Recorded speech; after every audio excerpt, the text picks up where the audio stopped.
Parshas KiTavo begins with the mitzvah of Bikurim. V'aya KiTavo el aretz asher Hashem alecha nosin lecha nachla v'yishta v'shavta ba. The mitzvah that when the Torah gives us the details about the mitzvah that was already mentioned before in Sefer Shmos, that after the Jews conquered the land and allocated it, and they worked the land, the first fruits they have to bring to the Beis HaMikdash and give them to the Kohanim. And a moving ritual, the Gemara in Kedushin goes in great length to talk about. It symbolizes that basically that everything's a gift from HaKadosh Baruch Hu. And in fact, Bikurim represents the midah of Hakaras Hatov, the midah of recognizing that everything's from God, that we owe everything to HaKadosh Baruch Hu. Life is a gift. And in fact, that's what the Rashi quotes the Chazal, Bereshis V'shvil Reshis, because the world was created based on the midah of Hakaras Hatov, they're recognizing that everything belongs to God. And someone who doesn't recognize it, someone who is an ingrate, so if he doesn't lack Hakaras Hatov, he's considered like an Apikoros. He's denying the essence of creation. So we'll go just give a couple of different examples of where we find the midah of Hakaras Hatov. So we don't have to begin too far. We know the Jewish people are called Yehudi, from Yehuda, Yehudi, and Yehudi from the Hodah. Hodah means to give thanks. We admit, we acknowledge. Someone acknowledges that everything's from HaKadosh Baruch Hu. In fact, we say as well, Modim Anachnu Lach. Modim Hodah as well, acknowledge, and we thank HaKadosh Baruch Hu for everything. So we see the essence of a Jew, of the Jewish people, is the midah of Hakaras Hatov, of recognizing the good. Another example of the midah of Hakaras Hatov is by the Medrash, which tells us that by the butler, by Yosef, it says, V'uzachar Yosef, he didn't remember all that Yosef did for him, by Yishkachel, and he forgot him. So the Medrash, the Mefarshim, are bothered by why the double language. If it goes Zachar, if he didn't remember, then of course by Yishkachehu. But from here the Medrash says, Mikan, a Kafi Tova is an Apikoros. We hear someone, it's not just a bad midah not to have Hakaras Hatov, but if you don't have Hakaras Hatov, you don't recognize the good that's been done to you, you dino ka Apikoros. You have a halacha of an Apikoros, of an atheist, a non-believer. Another example we find of Hakaras Hatov is by Moshe Rabbeinu. We know the first three plagues, Dam, Svardeya, Kinam, Dam, blood, that they turned the water into blood, the frogs also coming out of the water, and Kinam coming out of the ground.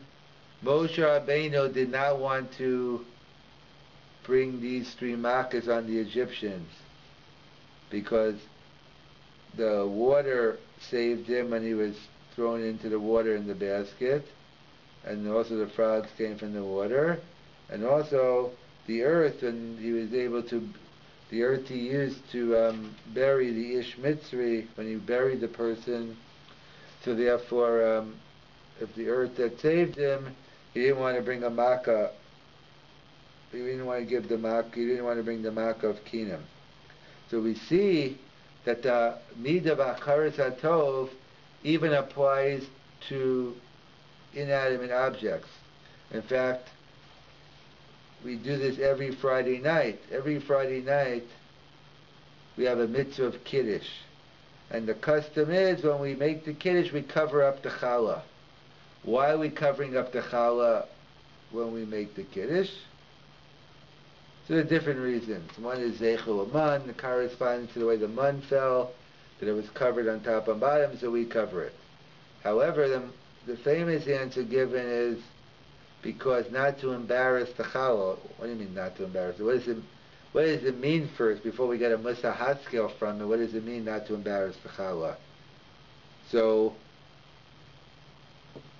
basically the halacha is, if you're eating bread and wine during the week, you make the bracha moti lechem min haaretz. Bread comes first. And afterwards, we make it, we make the wine. But since over here on Shabbos, we have an obligation of Kiddush, we can't eat our meal until we make Kiddush. So not to embarrass the challah, who's usually the king. Number one, we cover up the challah, so to speak, not to embarrass. So we see that even on inanimate objects, one has the midah of hakaras. In fact, one of my friends told me a ma'isa with one of the gedolei Yisrael of Gusman, who was, I guess when he was running from the Nazis one time, he had to hide in the bushes all day, 8, 9, 10 hours. So afterwards, when he came to Eretz Yisrael and he started the yeshiva, he Bedavka wanted to water the bushes every day. And even when he got older, the students said, "Don't worry, we'll do it." He said, "No, I have to have hakaras hatov." Even though it wasn't the same bushes, but those same, the concept that the bushes saved me, so I have to have hakaras hatov. This is like we find as well by Shabbos Shira. The Shabbos Parshas B'Shalach, when exactly what the minhag is, maybe leaving bread before Shabbos, because the more problematic feeding the animals on Shabbos. But some say to bring it before. And we say because of the birds that came along, and different explanations. But the birds that came along and took the man, when Dasan Avira wanted to make Moshe look like a fool, and leave the food out, bring the food back out on Shabbos, the birds took it away. So hakaras hatov, we feed the birds. Is it the same birds from 2,000 years ago? Of course not. But it's the midah of hakaras hatov. Hakaras hatov is for you. And in fact, I think it's the Aruch HaShulchan writes, that's why it tries to justify the minhag of people feeding on Shabbos, because we're not feeding the animals. We're doing it for us. We're working on our midah of hakaras hatov. That's why we're giving the food, and therefore we're doing it tikkun atzmo, and therefore perhaps that's why, to justify the minhag. So, it's best, according to many poskim, it's best not to, but it's the same concept. We see hakaras hatov changes everything. And in fact, there's a Rav Chaim Shmulevitz who points out that God told Moshe to fight the war against Mon Jun. But we know Moshe himself didn't do it, he appointed Pinchas. God told him to do it. He's changing the Dvar Hashem. So Rav Chaim Shmulevitz explains, usually you're not allowed to change the Dvar Hashem. You can't change the word of God. However, here Moshe realized it doesn't make any sense here. It's hakaras hatov. I live by Mon Jun, I got so much benefit there, I can't be the one to go ahead and start the war against them. It has to be somewhere else. So we see hakaras hatov isn't just a nice midah, but it's the essence of Judaism. And in fact, we find by the Elisha and Eliyahu, we find by the concept we know, there are 3 things that God doesn't give over to malachim. Only He does it b'kvod v'atzmo, that's rain, childbirth, and tchiyas hamesim. But because of this tremendous midah of hakaras hatov, what these people did to save Eliyahu and Elisha, that warranted hakaras hatov. That warranted even giving over the ability of tchiyas hamesim. And of course, as the Avid Drum points out, we know we have a concept of Shliach Tzibor, that really we have a mitzvah to daven Teish Shmona Esrei, and as the Gemara tells us in Rosh Hashanah, for the Eino Baki, the one who can't read, doesn't know how to daven, he can listen to the Shliach Tzibor, but we should do our own davening. However, if you notice, there's one part of Chazaras Hashatz, when you repeat the Shmona Esrei, that we don't rely on the Chazan, we do ourselves. And that's the pasuk of modim. That's the part of davening of modim anachnu lach. Why is that part not done at a shliach? So I have a drum of twice because when it comes to hakaras hatov, there's no messengers. You got to do it yourself. Modim anachnu lach. And therefore, there's no mitzvah shabagufa like the Tosfos Harid in Kedushin explains. I can't have someone put on tefillin for me. Tefillin I have to do myself. Hakaras hatov is for you.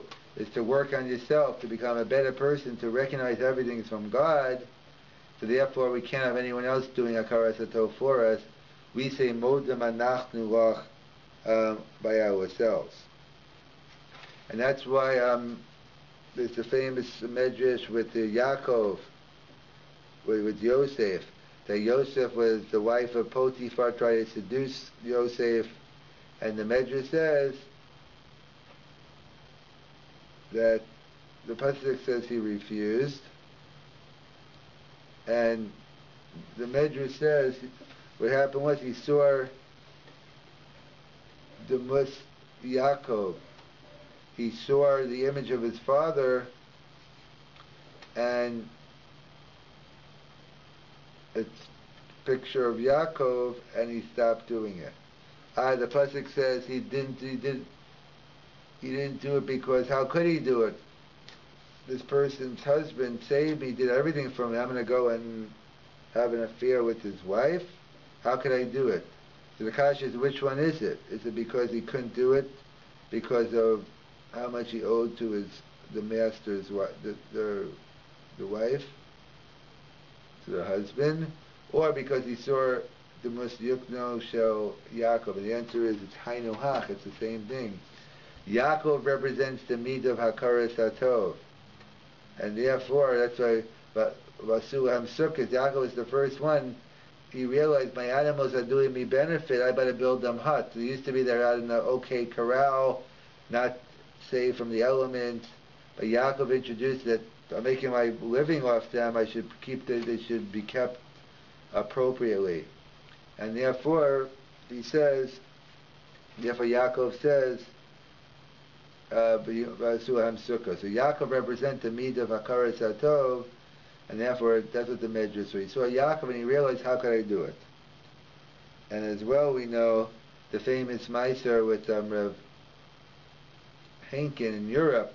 During those days, there's a certain amount of words you put on a telegram, and someone asked Rav Henkin, "I only have room for one word. Should I leave out the word please, or leave out the word thank you?" And Rav Hagen said it's a no-brainer. Saying please is nice, is midos, it should speak nicely, but saying thank you is hakaras hatov, and therefore you have an obligation to put thank you. And that's why with this we can understand as well, the Gemara tells us, and we'll go into a separate share on this, but the Gemara tells us in Megillah that Ezra instituted a special institution before Rosh Hashanah that we should read from Parshas KiTavo, read about the kolas, read the tochacha, get the curses over with, and start the new year fresh. So perhaps an added kavana that Ezra had in mind when he instituted the tochacha is that the beginning of Parshas KiTavo deals with the mitzvah bikurim, and that's what he had in mind as well, and that's what we have in mind as well. We'll read Parshas KiTavo before Rosh Hashanah. We realize we have to work on a midah of hakaras hatov. That's the aleph page. That's the essence. That's the essence of Judaism, of a Jew, a Yehudi, of even on a inanimate object. And we see throughout that modim anachnu up, we have to do it ourselves, and that's the essence of the mitzvah of bikurim, which is the essence of the Torah, b'shvil reishis, that for hakaras hatov, that was the reason for the creation of the world. And therefore, before Rosh Hashanah, which is the anniversary of the birth of Adam and Chava, Adam and Eve, it's time for us to check into our hakaras hatov and make sure that we acknowledge all the good that's been done to us and our family and our friends throughout the year. The Gemara tells us in Megillah, on the Lamed Aleph Amid Beis, 31b. It's a famous Gemara which talks about Ezra's institution of reading the Tochacha. So we'll see. So the Mishnah says, Ein mafsikin bekolos. The Mishnah says that when you're reading the portion of rebuke, as we'll see, in Parshas Bechukosai at the end of the book of Vayikra, or this coming Shabbos, Parshas KiTavo, when you read the portion, Ein mafsikin, you shouldn't make any hefseks, interruptions, like we know the custom is in many shuls today. On Shabbos, as we have many hosafas, we stop and we add. Even though the minig hagra was, even on Shabbos, not to do hosafas. Because today, everyone makes their own brachas. During the days of the Mishnah and Talmud, only one person made the bracha in the beginning and the person at the end, so it wasn't an issue of extra brachas. The Vilna Gaon feels that it's not appropriate to add any hosafas, but that's not the minig. It is the minig in yeshivas to follow him, but not the minig in the world, in the young Israels and all the other synagogues. So even though all week long, all year round, we make hosafas for Shabbos, nevertheless it says, Ein mafsikin bekolos. When you're reading the rebuke of Parshas Bechukosai and the rebuke in Parshas KiTavo, one should not break it up. So the question is, Menahani Mili, where do we know this from? What is the reason? What's the rationale? Why can't we break up the portion of rebuke?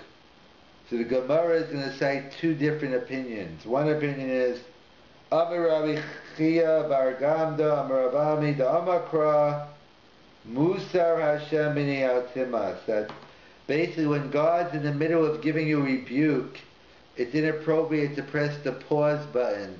Say, well, God, I like what you're saying, just not now. I gotta go watch the game now, I gotta go eat, I gotta do something else. I'll catch your rebuke later. That's inappropriate. When God's giving a rebuke, the time is now. Reminds you of the Maisa with the Rabbi, the Chidushei Harim, when his grandson, I guess, was in the yeshiva with him, and one morning he noticed he wasn't at Minyan, or so he thought, and he stopped by after davening and he saw his grandson in bed, sleeping, and he rebuked him. How dare you, you miss Minyan, the importance of Tefillah. But Tzibur gave him a whole Mussar Shmuz for a half an hour. And after the Mussar Shmuz, the grandson said, oh, already I daven Vasikin with the Minyan, I already daven at sunrise. So the Rabbi said, so why didn't you tell me? Why did you let me go giving all this rebuke? He said, we have an opportunity to hear rebuke from the Rabbi. You want to hear it. I wanted to hear what you have to say. Then I could tell you afterwards. So rebuke is something that we shouldn't be, even when it's not in order, like in the case of the Rabbi's son, it's inappropriate to stop it. How much more so when God's giving you appropriate rebuke, how inappropriate it is to break it up. So that's the opinion, the first reason given in the Gemara.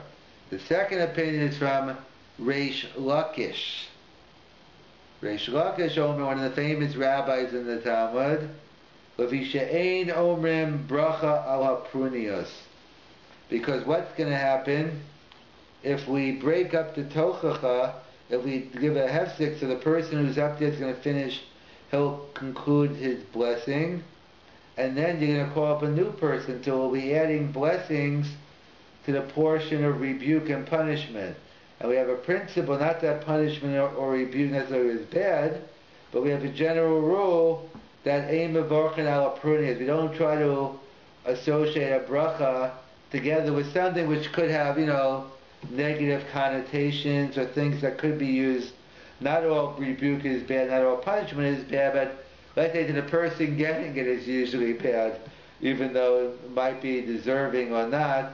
But either it's not, it's something that that's sour to another person. Yeah, Jeff. An example of it, I think, is Haftarah, one of the Nevi'im, giving really hard mussar, and then often it ends by adding a couple of tripping from another chapter or repeating something that's good. Right, we have a general rule, right, a similar principle, very good.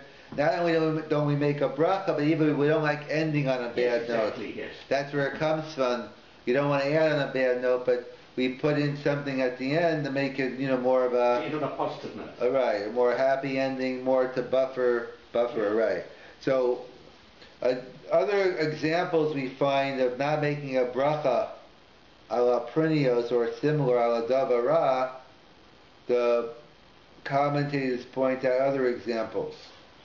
One is, we know there's a mitzvah of the Heisheves HaGezela. Just like we learned last week, there's a mitzvah of Hashavas Aveda, returning a lost object, against the popular North American adage of finders, keepers, losers, weepers. That's not a Jewish concept. We have an obligation to return a lost object. And therefore, not only do we have a mitzvah to return a lost object, we have a mitzvah of Hashavas Gezela. If it's stolen object, we have a mitzvah to return the stolen object. So, you mean the robber has a mitzvah? Right. Correct. Instead of getting caught and paying KiTavo, he should return the object. There's an obligation. So let's say he does it. He returns the stolen object. So it's a mitzvah. So how come there's no bracha? So there's no bracha because since it's associated with an avera, the only way you can do Beheshav is like Gezela if you did the Gezela. Since Gezela isn't good, hence we don't make a bracha. Or another concept, another similar idea, and we're in the month of Elul, and the Svardim, yeah, Jeff. Sorry, I don't see the connection. You don't return it because it's based on something bad, based on an Aveira, actually. It's sort of connected. It's associated with an Aveira. Yeah, but now, whereas the Tochacha, it's bad for another reason. It's talking about punishment. It's not associated with an Aveira in the same way. That's the thing. No, it's not based. It's correct. I'm not saying it's identical. I'm saying it's a similar concept. Okay. That just like we don't have a bracha on a davar prunias, we also don't have a bracha on something which is associated with a davara. Okay. Davara or an avera. Okay. But for instance, we're in the month of Elul, and the Svarim already have started saying slichos. We begin this year, works out well. It's Wednesday night, so we begin the week before Rosh Hashanah, so we just begin that Sunday, Monday, Tuesday, Wednesday. Some of us practice to begin Saturday night because we say in the first Pismon, B'motzai Menucha. But either, in fact, when I lived in Bensonhurst in Brooklyn, New York, I sometimes said Tzlichas at the Beis HaTalmud. That's a yeshiva in Brooklyn. It's a breaker from the Mir. They didn't like the Mir. The Mir used to teach English in the afternoon. They were just straight learning, so they broke off from the Mir. Oh, they broke off on any nothing, no secular studies, and no secular studies in this house. And therefore I used to daven there. It was close. When I came back from Israel, so I was looking for a nice yeshiva sheminyan to daven at. So I used to go there, on Shabbos, whenever. So it was just interesting to me that they don't have the minhag of Saturday night. They have a minhag of Sunday morning. They do it the same morning. They do it in the morning. It could be they maybe they don't want to break up a Seder. Maybe they actually learn in that yeshiva Motzai Shabbos. So they didn't, but even though you wouldn't be doing it until much later. Anyway, whatever the reason being is, I just found it interesting. I'm not saying it's the only place, but it's the only place that I've been at where they do it Sunday morning for the first day instead of Saturday night. Either way, not that there's anything wrong with it. It's just probably based on the minhag of Motzei Menucha, but that gets into a separate question of when is the ideal time to say slichos. That's not limited to the first night of slichos. It applies to the second, third, fourth, every day of slichos. When is the ideal time? When is the still okay but not ideal? Are there any times where it's even a negative to do slichas? Is it better not to do slichas at all, or doing it at the wrong time? That would be a point of contention among some of the poskim. While we're on it, just to tell you quickly, the ideal time probably is after Chatzos. Is that the Zohar al Sifrei Kabbalah? It's not in the beginning of the night, which is time of din, but after Chatzos, the second half of the night, that is Zman Rachamim. So I think the ideal time is to do it at that point. It's okay. So that, in fact, when I was in learning in Yeshiva University at YU, I mean they actually probably do it all the times we're about to discuss. But that's a popular time at YU. Is probably the biggest one is the one at night, about 1 o'clock in the morning. After midnight, right through the week. Yeah, whatever. Yeah, because everyone's up anyway. Be it learning, doing, studying. And then they go to sleep. Then they go. I don't know. They probably stay up for another couple of hours after that. But let me ask you something, please. Yeah, go There's on. a minute, some people, I don't know, they get up after midnight and put on sack, Yeah, the general tikkun chatzos. Yes. So That- what's That's where. the connection? Yeah, well, there is. I guess it's a connection in the sense that at chatzos people sing the Shir Hamal. Maybe it could be connected. Maybe that's the Zman Racham. We wait till the din is over and we do it. So it could be connected to that, the same concept. Probably the next best time to do it is in the morning. The morning, like before Shacharis. So there's a more contemporary custom. I don't know if I want to call it a custom or not, but it's been very popular. I mean, I guess past 10, 20 years, is people want to do slichas after Ma'ariv. Not forget about waiting till 1 o'clock at night. My friend of mine once, it was funny, he was davening in the city, he did daven Ma'ariv, and then he just heard him saying, Ashrei Yoshrei, he was wondering, Mincha after Ma'ariv? No, Ashrei is the beginning of slichas. They went straight from Ma'ariv. And in fact, it's not an uncommon, I mean, it's not common, but and the reason being is because people have busy schedules, they don't have time in the morning, whatever the issues may be. The Rav Moshe has a tshuva on it that says, really he's against it, but he says if this is on a temporary basis, if this is the only way to get the people to do slichos on a temporary basis, it's okay. If people aren't following Rav Moshe, because they seem to be doing it on a permanent basis. And therefore, but I guess the thinking is better now than never, because ultimately people aren't getting up at 6 in the morning, or they're not, ultimately the only time they're going to do it is now, so obviously it's not the ideal time, but if that's the choice, so better than nothing. Yeah, that's what some suggest. And Chacham Avaja thinks not that way. He says it's better not to do slichas at all. He holds it's not the time, it's a Zman Din, you shouldn't be doing it.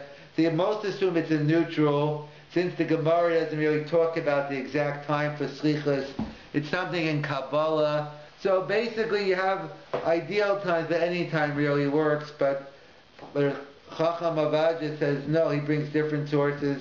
It's not a good time, it's a negative. Better not to say slichas at all. He says better to do it before mincha or something in the afternoon than during that time. Again, maybe Svardim don't do it then, but it seems to be more and more shul seem to be adapting, or more and more people, I should say, seem to be taking on this concept of saying slichas after Ma'ariv. Again, it's definitely not the preferable time, and according to some, it might be. I'm sure they'd like to hear that. In fact, they'd prefer. I'm sure most people prefer not doing slichas at all. So if you told us better, don't do it at all, they'd be happy not to do it at all either. So obviously, I'm not saying it's better. Again, I'm not familiar with the Kabbalistic sources, but the little I know about it, I would lean to saying better to do it at that time than not to do it at all. Yes, Yeah. Look, after Ma'ariv, it is after at least after Tzeis. Yeah, but that's still the Zman Hadin. Yeah. Now look, just remind me, there are 3 watches in the night. Yeah, that's the Gemara and Brachas, 3 watches or 4 watches, right? But 3, so you have depending on how long the night is, but you have the first watch. The second watch goes, let's say, from 10 to 2, and then from 2 to 6, assuming a 6 to 6 day. The second watch straddles midnight. Yeah. So so in terms of doing it early, that has to do with. In fact, I think actually I saw some among the Hasidishes that are more lenient on this matter, and I think I forget who wrote it, but I saw some of them bring that in the Sefer that it's okay. You know why it's okay to do it 10 o'clock at night? Because as long as if it's a Zman Ratzon in Yushalayim, it's okay. Even though you're davening here in Canada or America, but in Yushalayim it's a Zman Ratzon, so it's okay. I saw some Hasidic Svarim bring that down. Again, so ultimately, the ideal thing is to do it after Chatzot. I don't see too many people doing that, or I don't see too many shults having that. In yeshivas, like at least the YU, they have that's the most popular minyan. In fact, for me, I would prefer it. I'm a late owl. I prefer doing slichas 12:31 than waking up earlier to do them. But I guess it depends also which slichas we're talking about. Like if it's Erev Rosh Hashanah, or we're just talking about a 15-20 minute one, so different factors. But either way, so we've started. The Sfarim already started slichas, and we'll be beginning it shortly. So it's already the Zman of Tshuva, even though Tshuva, of course, is all year round. But as we'll see, this Gemara tells us there's a special mitzvah during Aseret Shemei Tshuva. Aseret Shemei Tshuva, God comes down to us, begging us to do Tshuva. But either way, it's the Zman of Tshuva, the beginning of Elul, we do many things. So Tshuva is a mitzvah min ha-Torah, according to the Ramban. I'm not excluding others, but there's a discussion within the Rambam what it is. That's why I'm just limiting our discussion to the Ramban. Ki ha-mitzvah hazos is the mitzvah of tshuva that we'll read shortly. So last I checked, we make brachas on mitzvahs min ha-Torah, which tshuva is. We even make brachas on mitzvahs d'Rabbanan. Even on minhagim, or some minhagim, we make brachas. What minhagim do we make brachas on? What name a minhag? Well, women make it sitting in a sukkah. That's not a minhag. That's a mitzvah. No, it's not. It's not a minhag. If they're exempt from the mitzvah, if they do, they get a mitzvah min ha-Torah. It's not a minhag. What? There's no minhag. Sukkah is a mitzvah min ha-Torah. They're exempt. But if they sit in the sukkah, they get a mitzvah min ha-Torah. They don't get a minhag. It's not a minhag. Do you follow or not? Quite. I mean, it's a mitzvah for me. I'm not trying to put down anybody. I'm not putting down anyone either. For you, no, the difference is for you it's a mitzvah chiyuvis. Oh. For you it's a mandatory mitzvah. For them it's an optional mitzvah. Oh. Nothing to do with minhag. Oh. I see. So a minhag, let's say Chatzi Halel on Rosh Chodesh. That's a custom. Do we make a bracha? We do. Not really one. Ashkenaz do, Sfardim no. So that's in the. So we see we make a bracha even on minhagim. Again, there are different types of minhagim. There'll be certain type of minhagim where everyone agrees you make on, like Yontif Sheni Shagolias. There'll be other type of minhagim everyone agrees you don't make. Yontif Sheni Shagolias was a Rabbanan. Yeah, well that's a. Well, today it's a minhag because we actually know the dates. But originally, that's a discussion in the Gemara whether it's a takana d'Rabbanan or a minhag. Today it's only a minute because we have a calendar. We know exactly what the dates are. We can't just say it's a minute. It's a minute. Isn't it the Rabbanan if I must have the second day?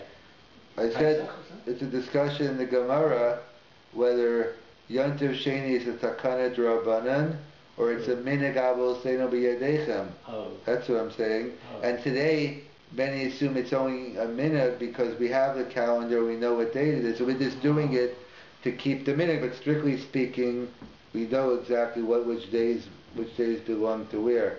So and everyone agrees hitting the Rabbah and Hoshana Rabbah no bracha, and just like everyone agrees blowing the shofar during Elul there's no bracha. There's certain minhagim everyone agrees to no bracha, and the certain minhagim everyone agrees to our bracha. Then the Kuras HaMachlokas is let's say Chatzi Halel and Rosh Chodesh. Whether you make a bracha. That's a separate shir. But the issue is, but tshuva, that's a mitzvah in our Torah. So where's the bracha? There we should guess. The same, you don't make it for the same reason for Shabbos Aveda. It's based on Yeah, so last I checked, or B, one can become a better person even if they don't sin. There is a form of tshuva that's working on yourself even if you didn't do anything wrong. But most of us don't have to worry about that. That during the year we've done something wrong, and at least I'm talking for myself anyway, it might not apply to anyone else here, but to me it does, so I can talk to myself. So I certainly need, for me, tshuva is definitely a mitzvah of a lot to change and what I did wrong. And therefore, since tshuva is associated with averos or things you did wrong, so that's one. Some explain why there's no bracha on tshuva. The same concept. We don't make brachas on something. Of course, there are other answers to that question as well. Maybe another time I'll just give you one other answer now. We'll discuss more later. But one is that what is the essence of tshuva? Tshuva is believe in your heart. We know there's a concept of vidoy, oral confession. That's perhaps what they call the Maisa Mitzvah. But you can be banging all you want. If it doesn't mean anything, you're not really doing tshuva. Obviously, by saying it, you're getting in the mood, but the essence of tshuva is believe. Yeah, and in fact, so therefore, as we know from the famous Beis Yosef and Hilchos Pesach, that we know there's a mitzvah before Pesach. It's a prohibition on Pesach of owning chametz. How do we get rid of our chametz biblically? By nullifying it bitul b'leiv sagi. By saying nullifying it in our heart, that's how we get rid of our chametz. However, rabbinically speaking, we go through, we check, we put the bread out, we check the house, etc. So what do we make the bracha on the bitul chametz or on the bedikas chametz? As you're familiar with, maybe you don't remember, Pesach's a long time ago. We make a bracha on the bedikah and the beer, al beer chametz. The question the Beis Yosef asked, that's an insult. Bitul chametz is a biblical mitzvah. Why would you make a bracha on the rabbinical mitzvah when you have the biblical mitzvah? Why no bracha on bitul? So the answer is bitul b'leiv sagi. We only make a bracha on something which has a concrete action because you need a measuring stick. What does sagi mean? Sagi, enough. Sufficient. Sufficient, okay. So too here, the ikar of tshuva is believe. So Chazal never instituted a bracha on something which is fundamentally believe, which is tshuva. So one of many answers. But that's the same. But the yesod here is ein mafsikin b'kolos. Why don't we break up the tochacha? It's either according to the first opinion, because it's inappropriate to put the pause button on and put God on hold, or Reish Lakish, Ein Mevarchen Al Prunios, we don't make a bracha, we don't want to add blessings to the portion of rebuke, and we gave different similar examples, whether we don't make a bracha on Shabbos Gezela, when we fulfill the mitzvah, we don't make a bracha on Tshuva, and as in fact also, some explain Hashavas Aveda, why not no bracha? Hashavas Aveda, because you don't want to make a bracha on the tsar. Imagine the tsar, that person, they lost something very important to them. And you're going to be sitting there, even though they'll be happy now to get it back, but it's a mitzvah associated with tsar. It's my mitzvah anyway, not theirs. But since the only way I can get my mitzvah, if you lose it, and therefore we don't want to make a bracha on something associated with tsar. In fact, that's what some explain also, no bracha on Bikor Cholam. It's a tremendous mitzvah of visiting the sick. Where's the bracha? Again, many answers, but one answer is, I'm going to make a bracha, a person's sick, and I'm making a bracha over their illness, that's tsar, so it's inappropriate. Perhaps that's as well. Some say why there's no bracha on Kfura as well.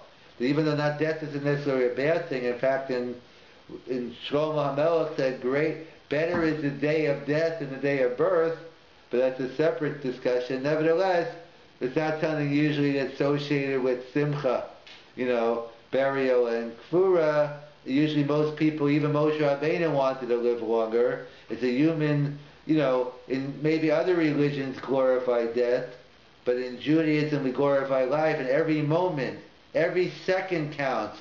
If you have a building falls on top of you and it's Shabbos, and you're going to die anyway in 30 seconds, but if I could pull up the brick off you and you'll die in 40 seconds, go ahead and machal Shabbos, because every second of life is precious.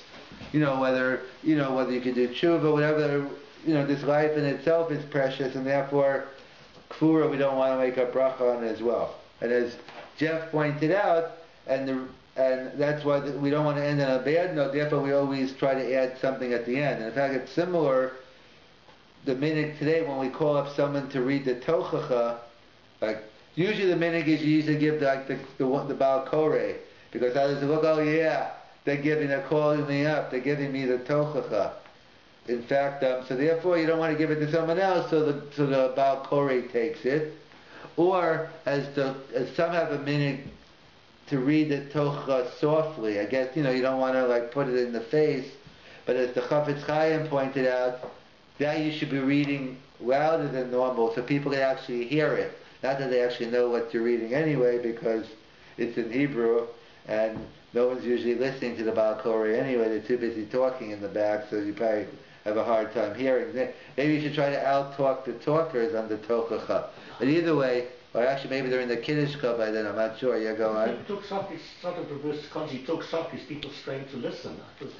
Assuming they're interested in listening. Doesn't work though if people aren't interested in speaking softly, they're happy.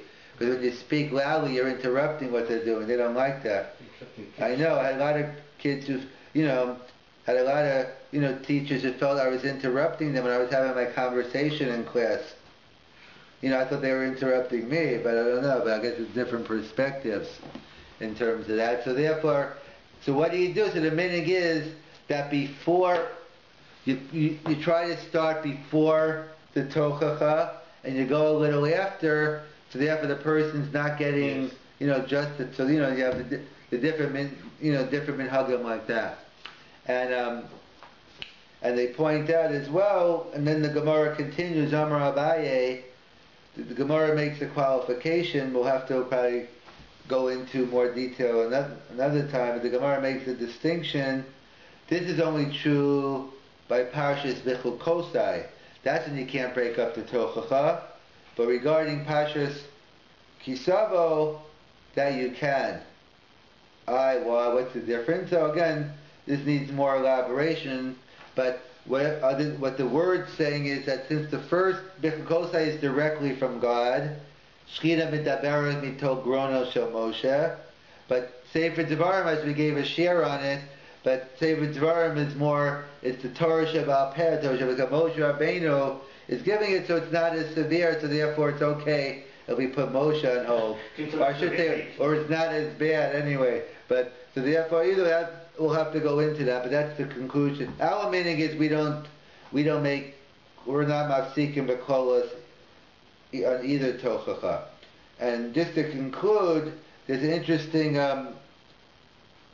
pshat by Rav Selevan, also on this week's parashah, Parashas KiTavo, which is what Ezra instituted here. The Ezra instituted, in fact, that's the whole point.